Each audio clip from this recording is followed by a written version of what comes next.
శుక్లాంబరధరం విష్ణుం శశివర్ణం చతుర్భుజం ప్రసన్నవదనం ధ్యాయేత్ సర్వవిఘ్నోపశాంతయే. ఓం గం గణపతయే నమః. ఓం శ్రీమాత్రే నమః. ఓం శ్రీ గురుభ్యో నమః. మా ఆది ఆస్థాలను చూస్తున్నటువంటి మీ అందరికీ నా హృదయపూర్వక నమస్కారాలు. నేను మీ డాక్టర్ వాడేరు ఆదినారాయణరావు. ఇప్పుడు మనం 21 జూన్ 2026 నుండి 27 జూన్ 2026 అంటే ఏంటంటే ఈ వారం రోజులు జూన్ నెలలో 12 రాసుల వారికి ఎలా ఫలితాలు ఉంటాయి, వాళ్ళు ఇచ్చే ఫలితాలు ఎలా ఉంటాయి, 12 రాసుల వారికి ఫలితాలు తెలుసుకుందామండి. కన్యారాశి వారికి చంద్రుడు 26-27 అనుకుందామండి మీ రాశిలోకి వస్తున్నాడు. ఏం చేస్తాడు? ఈయన 11వ ఇంటి వాడు మీ రాశిలో రావడం వల్ల ప్రయాణాలు ఇస్తూ ఉంటాడు, కొద్దిగా చికాకులు కలిగిస్తూ ఉంటాడు. కానీ సాటిస్ఫాక్షన్ లేని ప్రయాణాలు కూడా కొన్ని ఉంటాయి మీకు. అంటే కాదు, ప్రయాణాలు కలిగిస్తూ ఉంటాడు, ఆలస్యం అవడానికి అవకాశం మాత్రం ఉంటుంది. ధనం విషయంలో కానీ కుటుంబ విషయంలో కానీ ఎప్పుడు ఏనాడు కూడా ఇబ్బంది పడరు. సెకండ్ హౌస్ లార్డ్ మీకు లాభంలోనే ఉన్నాడు కదండి. భయం ఎలా, ఆలోచన ఎలా, ఎప్పుడు డబ్బులు వస్తూనే ఉంటాయి, మీ దగ్గరికి ఉంటూనే ఉంటాయి. మీ దగ్గర డబ్బులు లేవు అని అన్నారంటే ఇది సరదాగా జోక్ చేస్తున్నారేమో, అయితే సరదాగా అన్నారేమో అనుకోవాలి తప్ప, మేము డబ్బులు ఉండి తిడతాయి. లక్ష్మీదేవి మీ దగ్గర ఉంటుంది. మీ తమ్ముళ్ళని, మీ తోబుట్టులని, సోదరిమణుల్ని, మీ ప్రయాణాలను ఎంత బాగా చేసుకుంటారో మీరు. కాకపోతే ఏంటంటే మీ తల్లి గారికి బాగుండకపోవడము, లేకపోతే మీకు కుటుంబంలో చిన్న చిన్న ఇబ్బంది కలగడము, చదువులో ఆటంకాలు ఎదురవుతూ ఉండడము, మీరు రైతులు ఉంటారు, వాళ్ళకి ప్రాబ్లమ్స్ రావడం జరుగుతుంది. స్టాక్ మార్కెట్లో మీరు ఉన్నవారు కూడా బ్యూటిఫుల్గా డబ్బు సంపాదించుకుంటారండి. వారు మొత్తం కూడా కష్టపడతారు, ధన సంపాదన ఉంటుంది గురు ప్రభావం వల్ల. అలాగే సాహిత్య రంగం, కళారంగంలో సాహిత్య రంగం బాగా నేమ్ అండ్ ఫేమ్ తెచ్చుకుంటారన్న సందేహం లేదు. అంతేకాకుండా మీరు అంటే మీ చెప్పేదే ఉందనుకోండి, 5వ భావంలో గురుడు ఉన్న పుత్ర సంతానం కలుగుతాడు అని చెప్తూ ఉంటాం కదా, అంత అద్భుతంగా ఉంటుంది. రాహు మిమ్మల్ని బాహువుని ఎక్కించి తిప్పుతూ ఉంటాడు, కింద పడేయడు, చాలా ప్రశాంతంగా మిమ్మల్ని చూసుకుంటూ ఉంటాడు. ఆయన పై కార్యసిద్ధి చేస్తూ ఉంటాడు, దైవ దర్శనం కలిగేట్ చేస్తుంటాడు. ఫ్లైట్స్ ఎక్కుతారు, నేను చెప్పేది అబద్ధం ఏదో ఉండదు, ఫ్లైట్స్ ఎక్కుతారు. కొన్ని జాతకాల్లో మాత్రం చూసుకోవచ్చుమా, జాతకాల ప్రకారం ఎక్కరేమో కానీ గోచారంలో మాత్రము ఫ్లైట్స్ ఎక్కి చదువు రీచో లేకపోతే తీర్థయాత్రలోనో మీకు తెలియదే ఉందండి. సప్తమస్థానంలో శని భార్యాభర్తల విషయంలో కానీ, భార్యాభర్తలు దూరంగా ఉండడంలో కానీ, అదే దగ్గరగా సంబంధాలు ఆగిపోవడం కానీ జరిగాయి కూడా. శని వలన ఆ భావాధిపతి ఉచ్చస్థితిలో ఉండడం వలన ఎటువంటి ఆటంకాలు లేకుండా మీ భార్యాభర్తలు బాగుంటారు. పెళ్ళిళ్ళు శుభకార్యాలు బ్రహ్మాండంగా చేస్తారు. మీకు 9th హౌస్లో కుజుడు ఉన్నాడండి, అష్టమాధిపతి అయ్యాడు.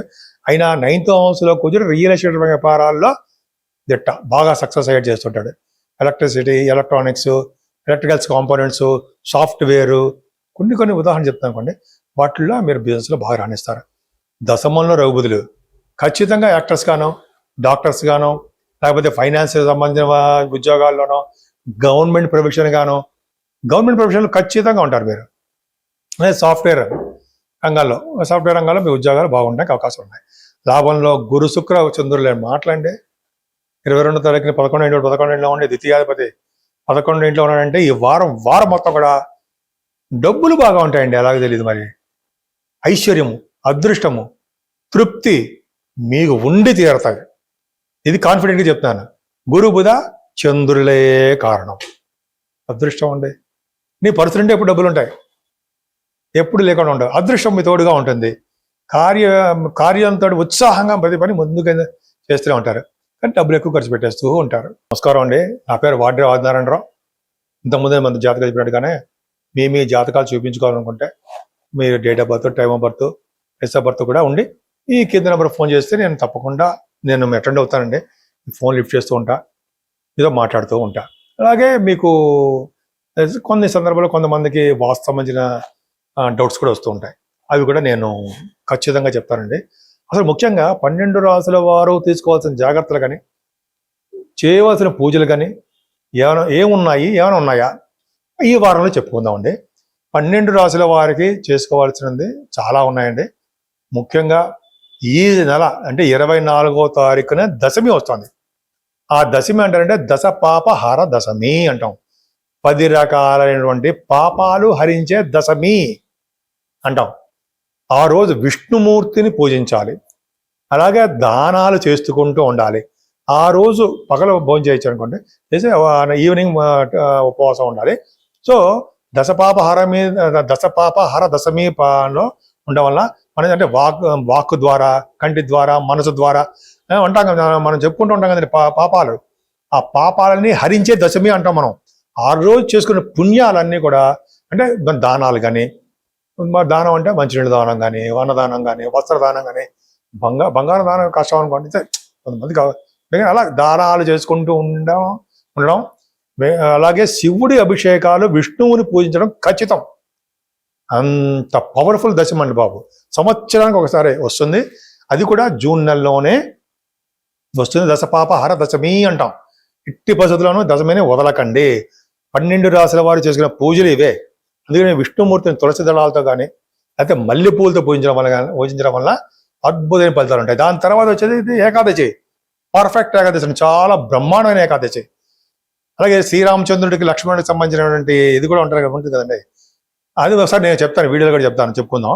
దశపాపహర దశమి తర్వాత శ్రీరామచంద్రుడికి సంబంధించినవి ఉన్నాయి. అదే కాకుండా మనము ఏకాదశి పూట కంప్లీట్గా ఉపవాసం ఉండడం చాలా మంచిదండి. ఏకాదశి ఉపవాసం వలన యమకింకర్లు భయపడతారట మన దగ్గర రావడానికి. ఎంత పవర్ చూడండి. అంటే విష్ణు ఆరాధన చేసుకోవాలి ఆ రోజు. అంటే మనం ఏమీ తినకుండా ఉండకూడదండి. ఫ్రూట్స్ తినచ్చు, పాలు తాగొచ్చు. అలాగే బియ్యం అంటే తెలుసుకుంటే రైస్ని భిన్నంగా చేయడం, అంటే ఉప్పిడి పిండి చేసుకొని ఉండలేని వాళ్ళు మార్నింగ్ అంటే మధ్యాహ్నం తినచ్చు, రాత్రి కూడా తినచ్చు. ఆ రోజు అన్నం తినకూడదు. అన్నంలో మనకి ఆ రోజు అన్నంలో రాక్షసులకు సంబంధించిన పవర్ ఉంటుంది అని చెప్పి అంటాం అనమాట. సో కాబట్టి అన్నం తినరు అంటాం, కానీ అన్నం తింటూ ఉంటుంది తప్పదనుకోండి. కొంచెం చిన్న దోషాలు అన్నీ పరిహారం అవ్వడం కోసం ఈ పూజలు చేసుకోవాలి. పర్ఫెక్ట్గా దశమి, ఏకాదశి 24వ తారీఖు, 25, 24th and 25th డేట్స్ మర్చిపోకండి. మీరు డైలీ రాసుకోండి. మిగతా రాసుకుంటారు కానీ మీ బ్రెయిన్లోనే ఉంది. సరే, మరి తర్వాత 27th శనీశ్వరుడు త్రయోదశి. శని త్రయోదశి పూట ఎవరైతే శనీశ్వరుని పూజిస్తారో, అంటే శనీశ్వరుడు పూజించడం అంటే మీకు తెలిసిందే, నూనెతోటి అభిషేకం చేయడము, 11 ప్రదక్షిణాలు చేయడము, దీపం వెలిగించడము, స్వామివారిని ఖచ్చితంగా పూజిస్తూ ఆంజనేయ స్వామివారిని ఎవరైతే పూజిస్తారో ఆయనకి ఒంటికి సింధూరం రాయించడం కానీ, వడమాల కానీ, లేకపోతే ఏమో తమలపాకులతో పూజలు కానీ, అలాగా ఆయన దగ్గర దీపం పెట్టి 11 ప్రదక్షిణాలు, 41 ప్రదక్షిణాలు శక్తి కొలత చేస్తూ ఉంటాం కదా మనం, నేను చేస్తుంటాం కంటే. అలా చేసిన వారికి శని వలన వచ్చే దోషాలు ఖచ్చితంగా పటాపంచలేపై అదృష్టం కలుగుతుంది. అదే రోజు శివాభిషేకాలు చేసుకోవడం మర్చిపోకూడదు. 24, 25 తారీఖుల్లో లక్ష్మీదేవి అమ్మవారిని, విష్ణుమూర్తిని కొలవాల్సిందే. అలాగే శనివారం శని త్రయోదశి రోజు వెంకటేశ్వర స్వామి వారిని కూడా పూజించాలి. అమ్మవారిని పూజించాలి, లక్ష్మీ అమ్మవారిని, పద్మావతి అమ్మవారిని పూజించాలి. ఎంత పవర్ చూసారా. 24, 25, 27వ తారీఖుని, 26 శుక్రవారం అమ్మవారు. సో ఈ వారం మొత్తం కూడా చాలా బ్రహ్మాండంగా ఉందండి. మీకు ఇష్టమైన దేవుడు ఎవరు ఉంటారో వాళ్ళని పూజించండి. కానీ శనీశ్వరుని పూజించడం మర్చిపోకండి. 27 శని త్రయోదశి చాలా పవర్ఫుల్. ఆయన పూజించడం జ్యేష్ఠ మాసంలో వచ్చే అమావాస్య తర్వాత వచ్చే ఈ త్రయోదశి కాబట్టి బ్రహ్మాండం పవర్ఫుల్గా ఉంటుంది. పౌర్ణమి ముందర అనమాట చెప్పుకోవాలి. పౌర్ణమి ముందర వచ్చేటువంటి ఈ త్రయోదశి అని చెప్తాం. అలాగే దశమి, ఏకాదశి పర్ఫెక్ట్గా ఉన్నాయండి. మీరు చేసుకోండి, చాలా మంచి ఫలితాలు పొందుతారు. దశ పాపాలు మనం చేసుకున్న 10 రకాలైన పాపాలు ఉంటాయి. ఆ పాపాలన్నీ హరించిపోతాయి హరి వల్ల. హరినామ సంకీర్తన చేసిన వాళ్ళకి, హరినామ సంకీర్తన అంటే నారాయణ అని, వాసుదేవ అని, గోవింద అని, హరి హరి హరి అని పూజించిన వారికి కూడా పాపాలన్నీ హరించి తీరతాయని చెప్పి అంటాం. పైగా ఈ రోజుని హరినామ కీర్తన చెయ్యాల్సిందే 100 నిమిషాలు. కానీ మనం ఎక్కడ కూర్చున్నా సరే అక్కడ శ్రీహరి శ్రీహరి. మీకు నేను చెప్పేదే ఉందండి, మీరే నాకు చెప్తారు అనే అంత పవర్ఫుల్గా ఉంటుంది. మర్చిపోకండి అని చెప్పడం కోసము మీకుంది, గుర్తు చేయడం కోసము మీకుందండి, గుర్తు చేయడం కోసమే చెప్పాను. సరేనా?